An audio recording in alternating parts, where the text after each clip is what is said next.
Bonjour à tous, amis investisseurs.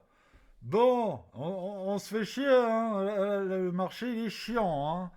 Alors qu'on soit bear et qu'on attende un bottom comme moi pour investir, un bottom propre, un bottom de chez nous, un bottom du terroir, un vrai bottom bien bas, bien net, avec une belle accumulation et une liquidation, tout ça. Et ben ça, on attend. C'est long, c'est pénible. Si vous êtes holder et que vous attendez le rebond, c'est long, tout est long, tout le monde se fait chier. Bon, mais il y a quand même des choses, on peut faire un petit point de marché aujourd'hui. Alors, là, qu'est-ce qu'on voit? C'est Bitcoin en 1 heure, on voit une distribution. Alors, j'ai mis en gros le BC, l'automatic rally, le secondary test, l'UT, l'UTAD. Voilà. Donc normalement, il n'y a pas de secret. Normalement, on fait ça. Ça, c'est la théorie. Ça, c'est la théorie. Il y a toujours, voilà, dans un mouvement baissier de long terme, parce que là, on est dans un mouvement baissier de long terme, hein. Donc, on se met en daily. On voit un pump là. On voit un pump. Et on se dit, ce pump-là, purée, c'est haussier, mais il faut voir the big picture. Et c'est baissier. Et on reste baissier. Ça, c'est des arnaques. C'est comme le pump de l'autre jour sur la news. C'est des pumps pour aller chercher le gap CME, pour inciter à long, pour trouver des liquidités. Mais on a des objectifs. Et c'est pour ça que j'ai des objectifs. Je me dis, il capitalise à la baisse pour atteindre un point précis. Tant que ce point précis n'est pas atteint, je ne fais rien. Le point précis il est atteint, j'achète. Ça ne veut pas dire que eux derrière, ils n'ont pas prévu d'aller plus bas à des points inimaginables dans ma petite tête, parce que je reste positif. Et c'est pour ça que si vous êtes en hold et que vous vous dites, moi je garde jusqu'à la mort, il n'y a pas de problème. Il n'y a pas de problème, parce que si à un moment, moi je veux acheter Ether à 1800, c'est que je me dis bien, il va aller à 4000. Donc, Ether, Ether, il va pas bien. Ether, c'est la merde. Mais à un moment, le bottom, il n'est pas si loin, selon moi. Là, Ether, tout le monde en a plein le cul. Donc à un moment, pour moi, il va vraiment faire son rallye. Il le fera peut-être cet été, il le fera peut-être dans 2 mois, on ne sait pas. Et peut-être que je serai trop gourmand avec mes 1008. On en reparlera. Moi, je vous ferai une vidéo spéciale si mes ordres sont passés, hein. La bamboula, je suis en slip sur la plage, il n'y a pas de problème. Et si je rate, je vous indiquerai pourquoi je pense que j'ai été trop gourmand, pourquoi je me suis raté, et j'achèterai à des niveaux plus hauts. Et peut-être beaucoup plus hauts. Et peut-être que je me réveillerai à 2800. Peut-être. On ne sait pas. C'est plus 2009, hein. Si on casse ces liquidités-là, je vais commencer à me dire c'est compliqué. Mais il n'y a aucun problème dans un mouvement baissier comme celui-là d'aller chercher ces liquidités-là. Donc 2009, 3000, hein. Donc on se dit, waouh, c'est bon, on a fait 1990 hier, on est à 3000, papa. Et on peut faire ça. Et c'est très dur, c'est très dur. La vraie patience. Alors, il y a la patience des holders qui attendent que le prix revienne. Certes, c'est une patience extrêmement importante. Mais il y a la patience quand tu es en cash. Putain, mais qu'est-ce que j'ai envie d'acheter là? Moi, j'aime avoir de la crypto. J'aime en avoir, j'aime ça. Et c'est super dur de ne pas acheter. Des fois, tu te dis, je m'en fous du prix. Je veux du Solana. Ouais, mais non, non, non, non, il faut rester patient. Et c'est la même patience quand on hold. Moi, par exemple, je vais acheter à 1008.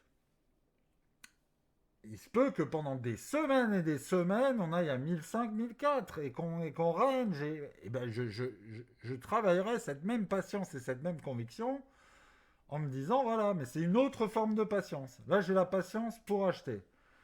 La patience pour vendre, c'est du même ordre, hein. C'est du même ordre. C'est toujours compliqué. De toute façon, le bottom, je l'aurai pas. Et le top, je l'aurai encore moins, hein. Moi je suis pas gourmand, hein. Ether à 1008, Si ça passe et que ça monte et qu'on va casser. Alors, c'était quoi que j'avais vu, moi? Moi, c'est les 4000, hein. Ça, là, purée. T'imagines les liquidités, là? Ça, pour moi, on va péter, hein. Pour ça, si vous avez de l'éther, restez positif. Restez positif. Ça veut pas dire qu'on... C'est peut-être un double top, hein. Peut-être qu'on n'ira plus avant 3 ans chercher ces 4000. Moi, j'y crois. Moi, j'y crois. Je veux acheter de l'éther à 1008 pour le vendre au-dessus de 4000. Mais je suis pas gourmand. C'est-à-dire qu'à 4100, par exemple, si ça arrive, j'en vendrai au moins la moitié, hein. C'est sûr, c'est sûr. Et c'est pas la TH, hein. La TH, c'est 5000. Mais j'attendrai pas la TH. Le marché, le risque de récession, il y a beaucoup de choses qui font. Il faut être raisonnable. Et même si je le vends à 4100, s'il va à 7000, j'en aurai encore un peu. C'est pas le problème. C'est que s'il va à 4100 et qu'après il va à 2007, eh ben purée, j'ai vendu, point barre. Et c'est toujours comme ça. C'est toujours comme ça. Ne vous dites pas que cette fois c'est la bonne. Ce sera jamais la bonne.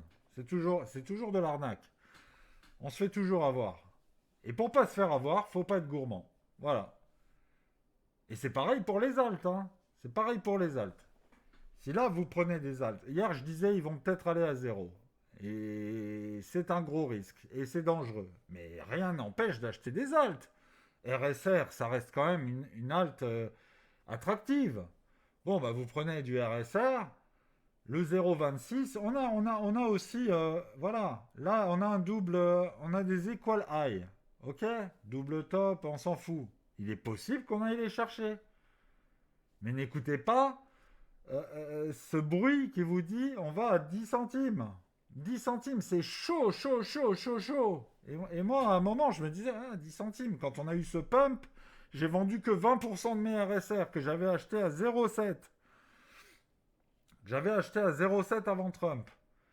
Et quand on était là à 0,20, moi c'était 0,023, j'ai vendu que 20% parce que j'avais du bruit dans la tête qui me disait, purée, on va, c'est parti tout. Et voilà, et ça fait partie des conneries que je fais.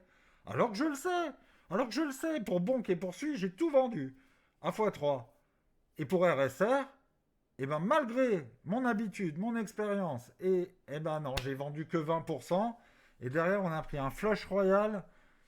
Et j'ai vendu plus tard en me disant attends, c'est peut-être qu'un retracement, attends, c'est peut-être qu'un retracement, attends, c'est peut-être qu'un... Putain, heureusement, j'ai vendu à 0,15 le reste.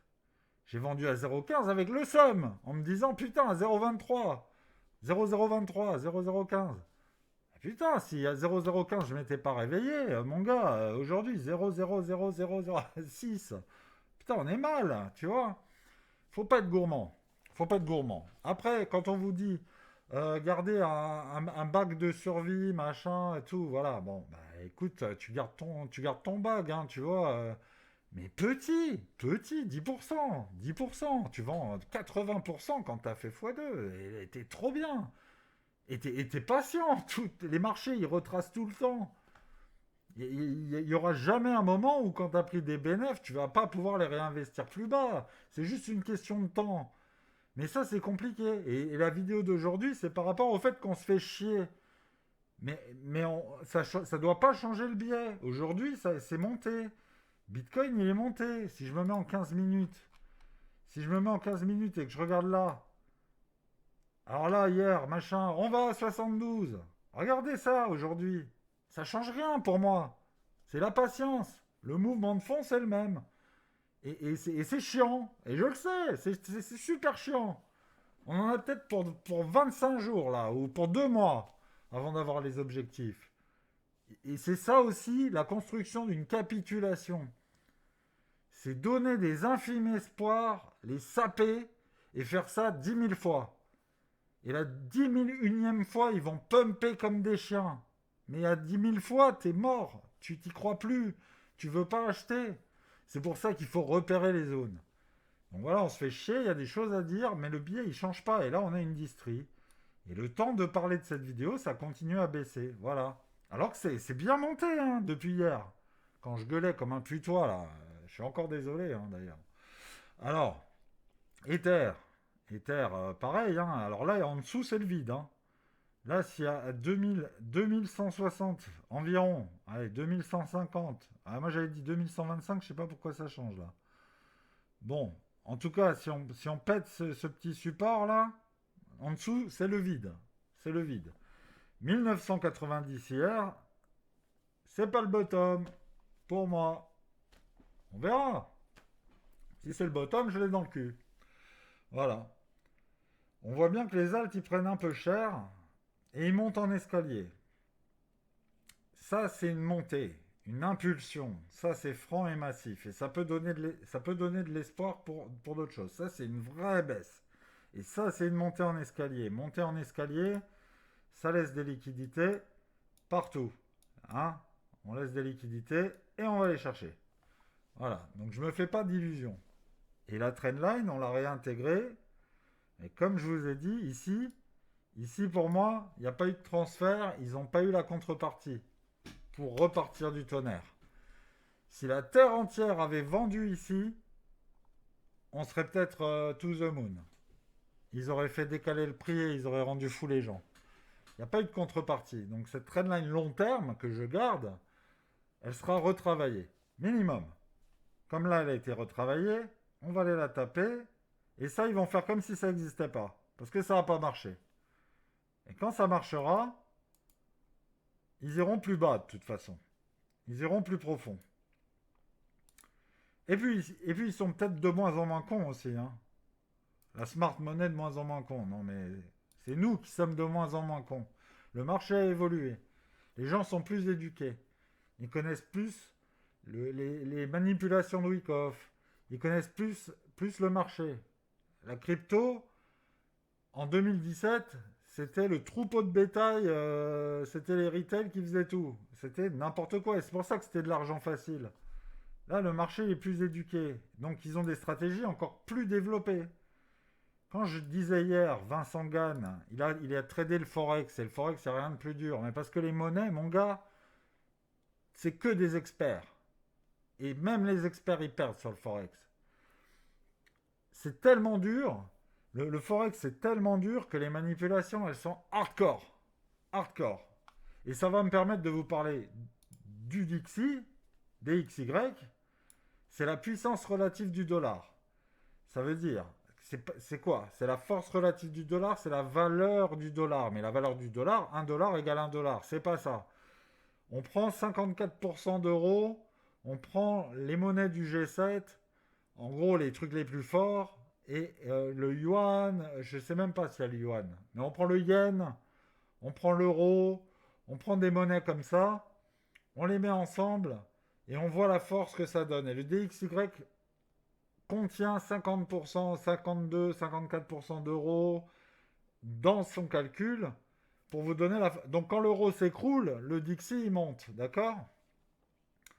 Ça, trader, par exemple, le dollar euro, euro-dollar, euro-franc suisse, suisse-yen, c'était compliqué, mon gars. Les strates, elles sont ouf. Ok? Donc ça, c'est pas du forex, hein. Ça, c'est la puissance relative. Mais c'était une façon, c'était une transition. C'était pour vous en parler parce que là, il chute. Le trait bleu que j'ai tracé, c'est une zone critique. Là, ça veut dire qu'on est en train de passer en dessous. Ça veut dire que le Dixie, il est à 104 460. C'est pas mal du tout. Ça veut dire que si on trouve le bottom assez vite, c'est-à-dire dans une semaine, 2 semaines, ou peut-être demain, rien à foutre, un Dixie qui va bas et qui va à 100, ça peut faire un deuxième bull run. Ça peut faire une deuxième explosion. Voilà. Parce que la puissance relative du dollar fait que le dollar vaut moins, donc on te donne plus de dollars pour tes actifs. Mais c'est pas obligé. Hein. Autre chose, dernière chose, hein, après je vous laisse tranquille, je fais des vidéos de plus en plus longues. On a eu une news aujourd'hui. Et il y en aura d'autres. Ah ben elles ont dû tomber. Bon ben j'ai pas vu. En attendant, elle était pas bonne du tout la news. C'était les créations d'emplois non agricoles.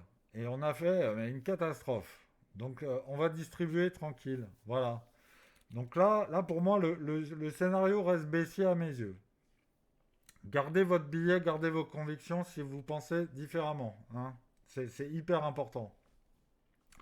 En tout cas, voilà. Pour le point de marché, pour moi, on va continuer à descendre. Là, c'est que le début. Pour moi, allez, 84, un bon 84 là, on revient ici. Et après, malheureusement, il peut jouer, et c'est pour ça le marché est chiant. Voilà. Et j'en reviens au titre. On se fait chier. C'est comme ça. Les objectifs haussiers ou baissiers, des fois ça prend du temps. Et là, on fait avec. Voilà.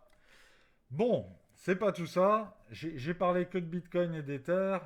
C'est un peu la même chose pour Solana, pour XRP. Ah, XRP, c'est pas tout à fait une distribution, ça, hein. C'est possiblement une accumulation, hein. Ah, c'est intéressant, ça, tiens. C'est en 15 minutes, hein. Ça veut rien dire, hein. Ça veut pas dire que le fond va changer, ça reste baissier, hein. Mais par exemple, une accumulation, on voit ici un plat. Ah, je sais pas dessiner, hein. Bon, faire un trait là, tu vois les 3 points là, tac, tac, tac, les 4 même. Si on fait ça, hop, ce sera pour liquider ça derrière et on fait ça. Voilà. Donc si jamais vous voyez XRP après cette vidéo faire un truc comme ça, vous penserez à moi. Ok? Allez, c'était histoire de parler un peu d'autre chose. Je vous dis à demain. Passez une excellente soirée, amis investisseurs. Et puis, à la prochaine, hein.